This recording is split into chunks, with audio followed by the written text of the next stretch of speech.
Hey everybody, Daniel Fusco here, and welcome to today's 2-minute message. So we live in a day and age where everybody is aggravated about everything. But what's amazing is, if you look at the Bible actually invites us to deal with ourselves. Think about one of the most famous things that Jesus ever said. He said, if you notice a speck in your brother's eye, first, deal with the plank in your own eye. And then, once you've dealt with that, then you can go and tend to the speck in your brother's eye.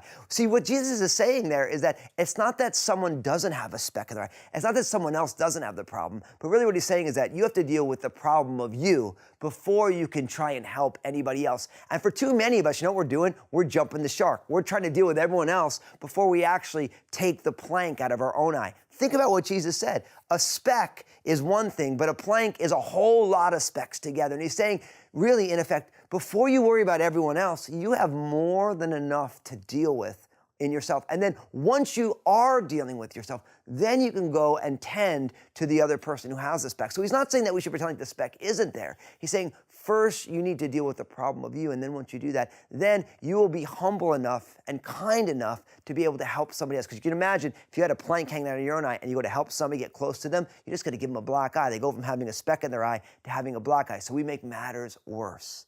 Now, this is what I want you to do. First, I want you to share this video, because guess what?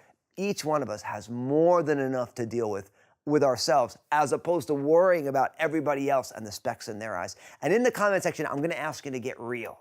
What are you dealing with in yourself? How are you trying to get the plank out of your own eye? And we all have it. And I guarantee there's probably going to be some people who say, I got everything right because I'm perfect in Christ, and we're praying for you because you need Jesus in a major way. Because if you just ask anyone who knows you, they'll know you're not perfect either. So let's make sure, let's be real about this. God's not done working on any of us yet. So God bless you, and let's keep pulling those planks out of our own eyes.